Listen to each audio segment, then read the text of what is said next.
নমস্কার, আমাদের YouTube channel the motion of লাইফে আপনাদের সকলকে স্বাগত জানাই। আজকের আলোচনা পর্বে আমরা আলোচনা করব নতুন যে গভর্নমেন্ট এসছে সেই গভর্নমেন্টের নতুন প্রকল্প অন্নপূর্ণা ভাণ্ডার নিয়ে খুঁটিনাটি। অন্নপূর্ণা ভাণ্ডার আপনারা কারা পাবেন, কারা পাবেন না, কারা যোগ্য হয়েও এই টাকাটি হয়তো অ্যাকাউন্টে ঢুকবে না, কিভাবে এই টাকাটিকে আপনারা পেতে পারেন এবং অন্নপূর্ণা ভাণ্ডারের আর কি কি এক্সট্রা ক্রাইটেরিয়া আছে যেটা লক্ষ্মীর ভাণ্ডারে ছিল না, এই বিষয়গুলো নিয়েই আমাদের আজকে আলোচনা করব এবং আপনাদেরকে আমরা দেখিয়ে দেব যে কি পদ্ধতিতে আপনি আপনার 1 জুন থেকে টাকাটি পেতে পারেন। কারণ ইতিমধ্যেই বিভিন্ন সংবাদ মাধ্যমে আপনারা জেনে গেছেন যে আমাদের পশ্চিমবঙ্গের নতুন মুখ্যমন্ত্রী শ্রী শুভেন্দু অধিকারী এবং মন্ত্রিসভার আর একজন গুরুত্বপূর্ণ মন্ত্রী অগ্নিমিত্রা পল, যিনি ইতিমধ্যেই বলেছেন যে লক্ষ্মীর ভাণ্ডার প্রকল্পটি বন্ধ হচ্ছে না, সেটি নতুন রূপে আসছে অন্নপূর্ণা ভাণ্ডার প্রকল্প নামে। তো এই অন্নপূর্ণা ভাণ্ডার প্রকল্পের সুবিধা পেতে গেলে আপনাদের কি কি করতে হবে। তো প্রথমেই বলে রাখি যে অন্নপূর্ণা ভাণ্ডার প্রকল্পটি কি বললাম এবং কেন। সেটা হচ্ছে যে 25 থেকে 60 বছর বয়সী যারা আমাদের পশ্চিমবঙ্গের মহিলারা আছেন, তাদের অর্থনৈতিকভাবে যারা দুর্বল, তাদেরকে স্বাবলম্বী করার উদ্দেশ্যে এই অর্থনৈতিক প্রকল্পটি চালু। এটা প্রথমে চালু হয়েছিল 2021 সালের ফেব্রুয়ারি মাসে। আপনারা জানেন যে বিগত যে সরকার ছিল সেই সরকারের আমলে লক্ষ্মীর ভাণ্ডার নামে এই প্রকল্পটি চালু হয়েছিল এবং এই প্রকল্পে প্রথমে 1000 টাকা সাধারণ মহিলাদের জন্য দেওয়া হতো এবং তপশিলি জাতি এবং উপজাতি মহিলাদের জন্য 1200 টাকা করে দেওয়া হতো। পরবর্তীতে সেটা পরিবর্তিত হয়েছিল 2024 থেকে 1000টা বেড়ে হয়েছিল 1500 টাকা এবং 1200টা বেড়ে হয়েছিল 1700 টাকা, যেটা অনগ্রসর শ্রেণীর মহিলাদের জন্য। এবার যেটি হচ্ছে অর্থাৎ লক্ষ্মীর ভাণ্ডার পরিবর্তিত হয়ে নতুন যে অন্নপূর্ণা ভাণ্ডার আসছে, এটা কিন্তু সকলের জন্যই 3000, অর্থাৎ জাতি ধর্ম নির্বিশেষে সমস্ত পশ্চিমবঙ্গবাসী সমস্ত মহিলাদের জন্য এই আর্থিক সহায়তা যেটা প্রদান করা হচ্ছে সেটা প্রত্যেক মাসে 3000 এবং সেটি পাবেন আপনারা জুন মাসের 1 তারিখ 2026 সালের 1 জুন থেকে এটি পেতে শুরু করবেন। এখন কারা কারা পাবেন আর কারা কারা পাবেন না, দেখুন। মূলত যারা লক্ষ্মীর ভাণ্ডার পেতেন তারা তো ব্যাংক অ্যাকাউন্টেই টাকাটি পেতেন, তাদের ব্যাংক অ্যাকাউন্টে সরাসরি মাসের প্রথমেই টাকাটা দিয়ে দেওয়া হতো। যে পরিবর্তনটি এবার এসছে সেটি হচ্ছে ডিবিটির মাধ্যমে দেওয়া হবে, অর্থাৎ গতকালই মুখ্যমন্ত্রী ঘোষণা করেছেন, বিভিন্ন সংবাদ মাধ্যমে আপনারা দেখেছেন ডিবিটির মাধ্যমে দেওয়া হবে। ডিবিটি কি? ডিবিটি হচ্ছে ডাইরেক্ট বেনিফিট ট্রান্সফার।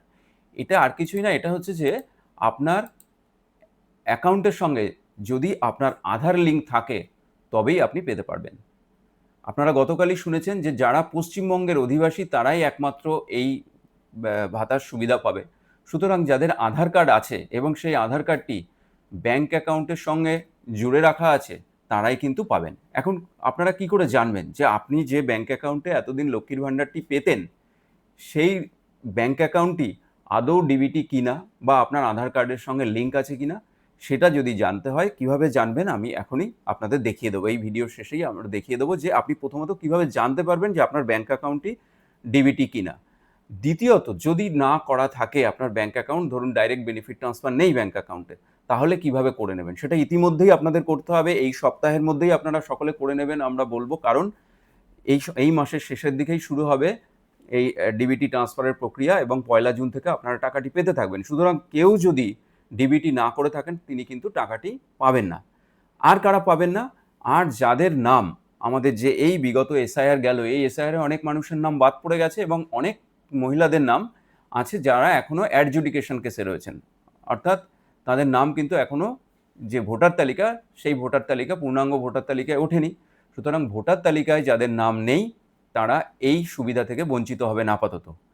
সুতরাং যারা এই ভোটার লিস্টে নাম আছে এবং যাদের সঠিক একটি ব্যাংক অ্যাকাউন্ট আছে, যারা লক্ষ্মীর ভাণ্ডার পেতেন এতদিন, তারা এই ভাতাটি কিভাবে পাবেন, কিভাবে ডিবিটিটা আছে কিনা চেক করবেন সেটা দেখিয়ে দিচ্ছি। আরেকটি বিষয় আমি বলবো, যারা নতুন করে অন্নপূর্ণা ভাণ্ডার পেতে চান, অর্থাৎ লক্ষ্মীর ভাণ্ডার এতদিন আপনারা নেননি বা আপনাদের বয়স হয়নি 25 বছর, যাদের নতুন করে বয়স হয়েছে, নতুন করে আবেদন করতে চান, তারা কিভাবে আবেদন করবেন সেই বিষয়ে বলি। যে 1 জুন থেকে যেহেতু শুরু হচ্ছে এই আর্থিক ভাতা প্রদান করার, সুতরাং আশা করা যায় যে 1 জুনেই নতুন কোনো ফর্ম আসবে। এখনো পর্যন্ত সরকারিভাবে কোনো নির্দেশিকা বা কোনো ফর্ম কিন্তু আসেনি।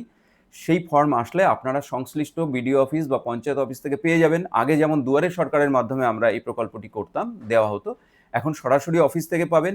এবং একটা ওয়েবসাইট আছে, যে ওয়েবসাইটটি আমরা এতদিন চেক করতাম যে আমরা লক্ষ্মীর ভাণ্ডার পাচ্ছি কিনা। সেই ওয়েবসাইটটি ছিল আপনার socialsecurity.wb.gov.in। এই ওয়েবসাইট থেকে আমরা কারা কারা লক্ষ্মীর ভাণ্ডার পাচ্ছি সেটা দেখতে পেতাম, কিন্তু এখনো পর্যন্ত এই ওয়েবসাইটেই পাওয়া যাবে কিনা এটি কিন্তু নির্দিষ্ট করে বলতে পারছি না।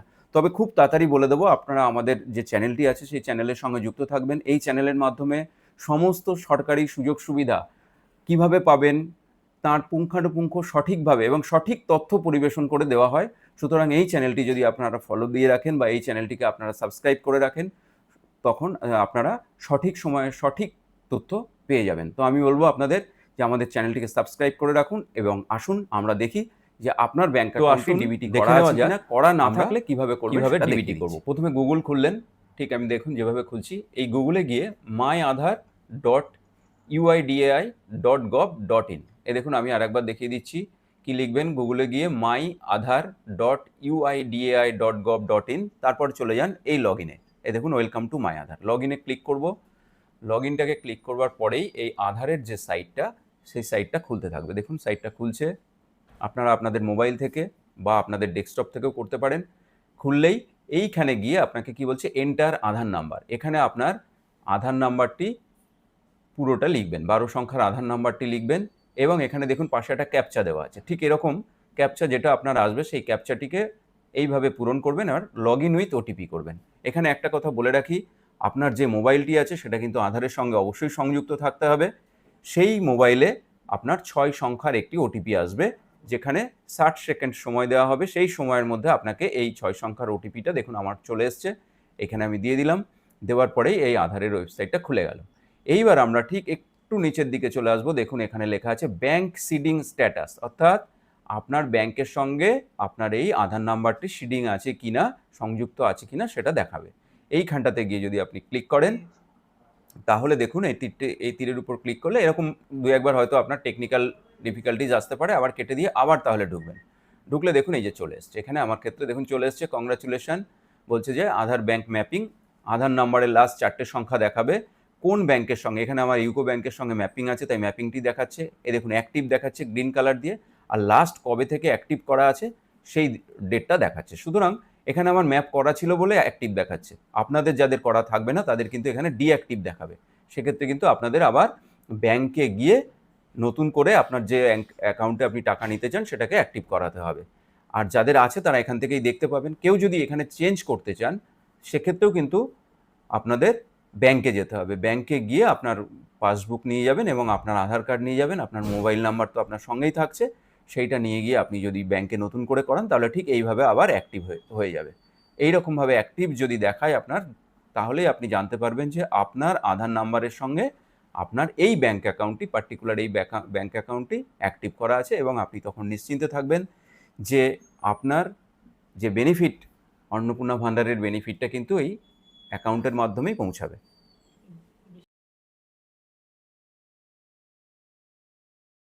তো আপনারা দেখলেন যে আপনার ব্যাংক অ্যাকাউন্টটি অ্যাক্টিভ আছে না ডিঅ্যাক্টিভ আছে, ডিবিটি করা আছে কিনা। ঠিক যাদের ডিবিটি করা নেই তারা এইভাবে ডিবিটি করে নিন, এবং আগামী দিনে যে আর্থিক সহায়তাটা আপনারা পেতে চলেছেন সেটা থেকে যাতে কোনোভাবেই বঞ্চিত না হন সেটা আমরাও চাইব। কারোর যদি এই আর্থিক সহায়তা পেতে কোনো অসুবিধা হয় অবশ্যই আমাদের চ্যানেলে আপনারা মেসেজ করুন, আপনারা লিখুন, আপনাদের কমেন্টস করুন। আমি প্রত্যেকটি কমেন্টস দেখি এবং তার উত্তর দিয়ে থাকি। সকলে ভালো থাকবেন, ধন্যবাদ, দেখা হবে পরবর্তী পর্বে।